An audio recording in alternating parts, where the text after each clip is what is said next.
Pada Januari 2010, gelaran Piala Afrika ke-27 yang diselenggarakan di Angola akan dimulai. Berlangsung 5 bulan sebelum Piala Dunia Afrika Selatan, turnamen ini seharusnya dapat menjadi bukti nyata kepada seluruh dunia bahwa negara di Afrika mampu mengelola turnamen olahraga besar dengan baik dan benar. Sayangnya, Piala Afrika tersebut dinodai dengan sebuah aksi terorisme yang menyerang tim nasional Togo. Pada Football History episode kali ini, aku, Reno Vandelika, bakal bahas tentang sebuah tragedi Cabinda yang merupakan mimpi buruk bagi timnas Togo. Saat itu, Togo disebut-sebut sedang diperkuat generasi emasnya. Terbukti, 4 tahun sebelumnya mereka lolos ke Piala Dunia untuk pertama kalinya. Kemudian, di daftar skuad yang diturunkan untuk Piala Afrika 2010, terdapat nama-nama besar seperti Mustafa Salifu yang bermain untuk Aston Villa, Assimi Toure yang memperkuat Bayer Leverkusen, Serge Gnabry yang waktu itu sedang memukau beberapa klub besar Eropa, dan tentu saja sang mega bintang, Emmanuel Adebayor. Nama terakhir merupakan pemain Manchester City yang 6 bulan sebelumnya baru didatangkan dari Arsenal dengan mahar 25 juta euro. Menjelang turnamen dimulai, tim nasional Togo melakukan pemusatan latihan di Pointe-Noire, Republik Kongo. Daerah tersebut berjarak sekitar 100 km dari tempat persinggahan Togo selama Piala Afrika, yaitu Cabinda. Kota Cabinda sendiri merupakan kota yang lokasinya terpisah dari Angola dan dikelilingi wilayah-wilayah Republik Kongo. Untuk mencapai Cabinda dari Pointe-Noire melalui jalur udara, rombongan tim nasional Togo harus terbang ke ibu kota Angola terlebih dahulu sebelum nantinya terbang lagi ke utara.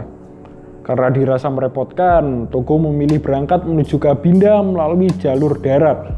Padahal peringatan keras sudah diberikan oleh panitia penyelenggara Piala Afrika kepada seluruh tim untuk tidak menempuh jalur darat ketika berpindah tempat selama Piala Afrika. Nyatanya tim nasional Togo tetap menempuh jalur darat. Ketika berangkat dari Pointe-Noire, tidak ada yang berpikir bahwa perjalanan mereka akan berakhir mengenaskan. Seisi bus jelas dipenuhi dengan semangat dan antusiasme.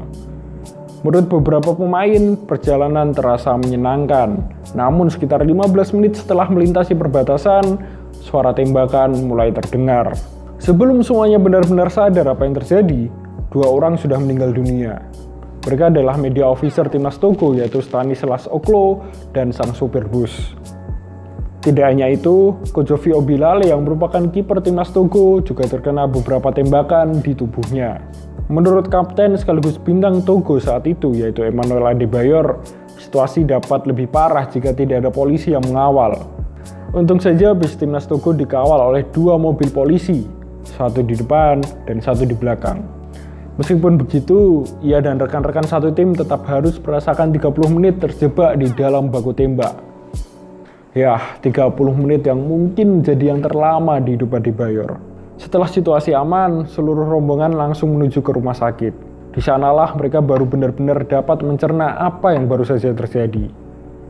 Sebagian besar dari rombongan langsung menelpon keluarganya sembari menangis.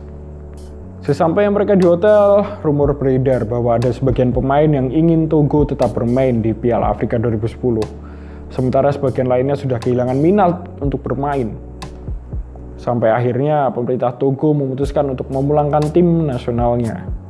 Bagi salah seorang penggawa Togo saat itu, yaitu Junior Senaya, tragedi hari itu meninggalkan trauma yang sangat mendalam bagi dirinya. Trauma tersebut membuatnya memutuskan untuk tidak kembali lagi ke lapangan sebagai pesepak bola dan memutuskan pensiun di umurnya yang masih 25 tahun. Saat ini, ia sedang mengambil kursus kepelatihan. Selain Senaya, ada pemain lain yang harus merelakan karirnya. Ia adalah Kojofi Obilale yang saat itu merupakan penjaga gawang timnas Togo. Saat kejadian, ia mendapatkan tembakan yang meninggalkan luka yang cukup parah. Setelah tragedi itu, ia langsung dilarikan ke Afrika Selatan untuk mendapatkan pengobatan.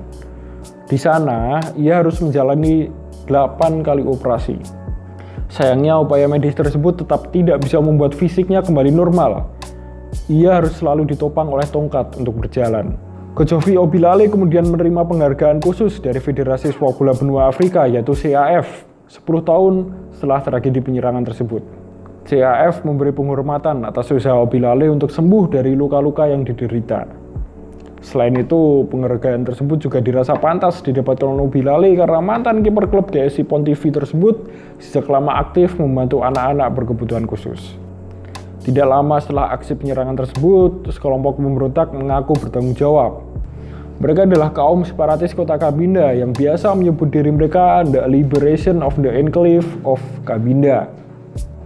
Kelompok ini lahir dengan semangat untuk menolak bergabungnya Cabinda ke Angola seperti yang diamanahkan Portugal yang merupakan penjajah Angola di masa lalu. Begitulah cerita bagaimana sebuah tim yang berangkat ke turnamen dengan harapan ingin bertanding dan membanggakan negaranya justru harus pulang dengan luka dan trauma yang mendalam. Nah, kalau kalian punya kisah yang serupa nggak? Coba tulis di kolom komen ya kalau ada. Lebih dari itu, kalau kalian dapat sesuatu dari video ini, jangan lupa klik tombol like, subscribe ke channel Garis Tengah Football, dan bagikan video ini ke teman-teman kalian. Sampai jumpa lagi di Football History episode selanjutnya. Dadah!